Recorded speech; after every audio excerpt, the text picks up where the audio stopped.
We're joined now on Sky News by the President of Estonia, Alar Karis. President Karis, appreciate you making time for us. You spoke with the British Prime Minister, Sir Keir Starmer, over the course of the weekend. What can you tell us about those conversations? First of all, good morning. It was a very open conversation. We discussed about the future of Ukraine, about the future of relations between Zelenskyy and President Trump, as well as relations between Europe and US. And that was a main topic. Definitely the future of Ukraine was on the table. A lot has happened diplomatically, internationally, in the last 3 days or so, certainly since Friday. What's your response? What's your reaction to what you've been seeing, what you've been hearing? Well, it happens as we speak. So that's the thing. The speed is enormous. And of course, what happened in Oval Office in Washington, we all saw it. So, but in a way, I guess it did clear the air as well. So now we started to think what we should do. First of all, how to help Zelenskyy and Trump to mend this relationship, and also what Europe should do to become a reliable partner for US. You've spoken to Estonian media in the last few hours, talking about the fact that one vote in the UN General Assembly, one meeting in the Oval Office shouldn't throw the whole relationship between the United States and other NATO members in Europe. What do you mean by that? And how confident are you in that? I mean, that's correct, which is what I said in local newspaper. And I do believe in, because Europe needs US. And vice versa, US needs also Europe. And we have been a long-lasting relationship already. So why should we break it right away, right now? So, and this transatlantic bond, I think is useful for both of us. And in some sense, I mean, what we should do, we should put more money on defense and, of course, economically be more competitive. More money on defence. Your country, as a NATO member, spends more as a percentage of GDP than pretty much all others, 3.4%, if I'm correct. Does Estonia plan to spend more? And what's your message to other countries that are part of the alliance? This is what we do. We convince also other countries that they should put more money on defense as well, because we can't rely only on US in NATO. And we spend, yes, 3.4% at this very moment, but we are aiming 5%. And the reason is very simple, because these are NATO defense plans. Of course, it doesn't happen overnight. That means next year it might be also the same 3.4, but we're aiming 5%. That's correct.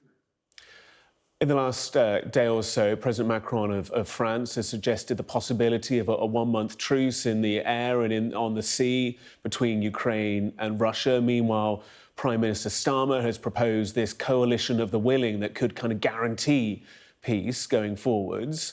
What's your response to those plans, and what role, if any, do you think your country will play in them? What we do in Estonia, we follow very carefully what's happening at this very moment and all these different plans. And we are ready to take part of these plans. But this is very early stage at the moment, and we don't know what these plans actually are. But we definitely support any kind of discussion which leads to a peace in Ukraine. President Trump once posted on Truth Social that there is a big, beautiful ocean that separates the United States from Russia. Your country doesn't have that. It has a 200-mile-long border with Russia. How secure do you feel as a nation, and what activity do you see along that border with Russia? At this very moment, we don't see any activity on our side of the border. I mean, military activity. Of course, people go and come, but no military action whatsoever. And of course, Estonia is next to Russia. But I always say it's not only Estonia, the whole Europe is next to Russia. So, and I think that's important if you take into account what kind of military equipment is there in modern days. So our people are quite relaxed in that sense. Of course, we talk about war as well. I mean, optional possibility that the war is becoming to other regions, but we don't take it very seriously, because we put quite a lot of effort on our defense, and of course, we are a member of NATO for already from 2004. So, and we work together with our allies, Finns, Swedes, now also members of NATO, and so forth. We have military bases here in Estonia. We exercise together. There is a brigade coming to Estonia from UK. So things are going on, and we are trying to be prepared. And there are investments coming to Estonia as well. So it's a quite peaceful region at this very moment. We've talked a lot about Estonia, the United States, about NATO and Europe, but obviously it would be wrong of us not to reference Russia as well. I noted that a Kremlin spokesperson said that President Zelenskyy should be forced should be forced to make him find peace as soon as possible. That was a comment that came out in the last hour or so. What do you make of President Putin's position, the conversations that are being had, that he's having with the United States? What's your response to the actions of Moscow in recent weeks? Of course, talking about peace, I mean, Ukraine is number one who wants peace. And a just peace, not just a peace. So that means any kind of discussions. And what we do need also, Ukraine needs also Russia on the table, because you can't have a peace treaty just sitting there alone.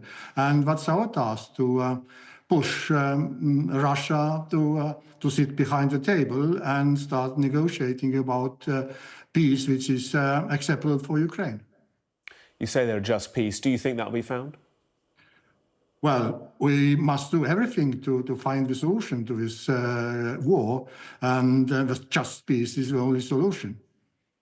We know from our own experience, because we had also a peace treaty between Russia in 1920. So we know how it goes. So that means both sides have to be behind the table. President Karis of Estonia, we appreciate making time for us. Thank you so much.